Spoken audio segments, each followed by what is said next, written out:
ఇవన్నీ ఏమి జరగాలన్నా కూడా రైతన్నను చెయ్యి పట్టుకొని నడిపించే పరిస్థితి ఉండాలన్నా అది మళ్ళీ జగనన్నే ముఖ్యమంత్రి అయితేనే రైతన్న ముఖంలో సంతోషం కనిపిస్తుంది అని ప్రతి ఇంటికి వెళ్ళి చెప్పండి.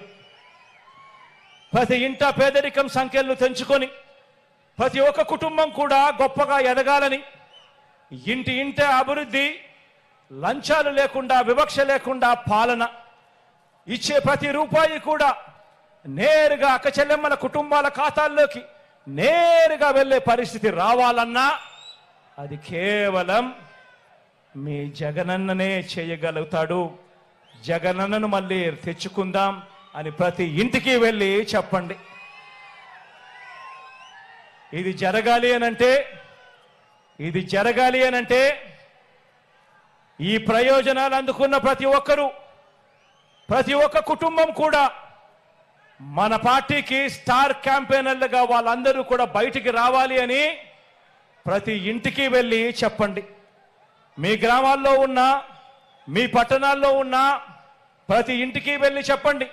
స్టార్ క్యాంపెయినర్లుగా అక్క చెల్లెమ్మల కుటుంబాలు బయటికి రావాలని, వాళ్ళే కాకుండా 100 మందికి చెప్పి ఓటు వేయించాలి అని స్టార్ క్యాంపెయినర్లుగా వచ్చి వాళ్ళ అన్నకు, వాళ్ళ బిడ్డకు తోడుగా నిలబడాలి అని చెప్పి ప్రతి ఇంటికి వెళ్ళి చెప్పండి. ఇవన్నీ కూడా కొనసాగాలంటే 2024 ఎన్నికల్లో కూడా ప్రతి కుటుంబం, ప్రతి ఒక్కరూ కూడా 2 బటన్లు నొక్కాలి. జగనన్న మీకోసం 130 సార్లు బటన్ నొక్కాడు. జగనన్న మీకోసం 130 సార్లు బటన్ నొక్కాడు. మళ్ళీ ఇవన్నీ కొనసాగించడం కోసం, పేదల భవిష్యత్ కోసం, మన కోసం మనం 2 బటన్లు జగనన్న కోసం నొక్కాలి అని ప్రతి ఇంటికి వెళ్ళి చెప్పండి. ఒకటి అసెంబ్లీకి, ఒకటి పార్లమెంటుకు 2 సార్లు ఫ్యాన్ మీద కన బటన్ నొక్కితే మీరు గతంలో బటన్ నొక్కి పెట్టెలో బంధించిన చంద్రముఖి బెడద మీకు ఉండదు. కానీ పొరపాటు జరిగితే మళ్ళీ చంద్రముఖి లకలక అంటూ సైకిల్ ఎక్కి మీ ఇంటికి వస్తుంది, చేతిలో టీ గ్లాస్ పట్టుకుంటుంది. మళ్ళీ మరో 5 సంవత్సరాలు మీ ఇంట్లో మీ రక్తం తాగేందుకు వస్తుంది అని చెప్పి ప్రతి ఇంటికి వెళ్ళి చెప్పండి.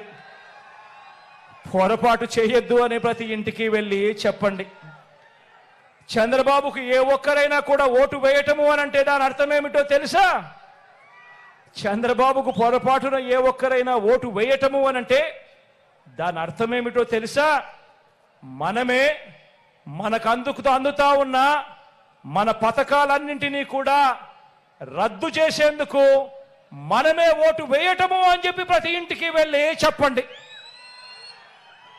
చంద్రబాబును నమ్మటము అనంటే అబద్ధాన్ని, మోసాన్ని, వెన్నుపోటును నమ్మినట్టే అని చెప్పి ప్రతి ఇంటికి వెళ్ళి చెప్పండి. ఒక్కసారి చంద్రబాబు నాయుడు గారి గురించి చెప్పేటప్పుడు ప్రతి ఒక్కరూ కూడా ఆలోచన చేస్తూ చెప్పండి.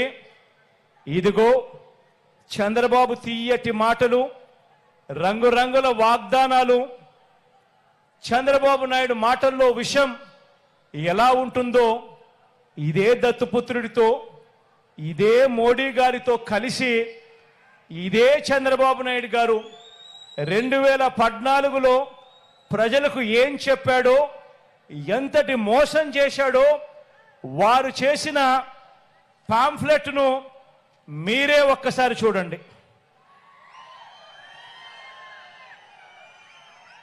ఈ పాంఫ్లెట్ 2014లో చంద్రబాబు నాయుడు గారు, ఇదే కూటమి, చంద్రబాబు నాయుడు గారు, దత్తపుత్రుడు మోడీ గారు, ముగ్గురు ఫోటోలు, కింద చూస్తే చంద్రబాబు నాయుడు గారి సంతకం. ఈ పాంఫ్లెట్ ప్రతి ఇంటికి పంపించారు. టీవీలలో అడ్వర్టైజ్మెంట్ వేశారు. వీర బాధుడు బాదారు అడ్వర్టైజ్మెంట్లు.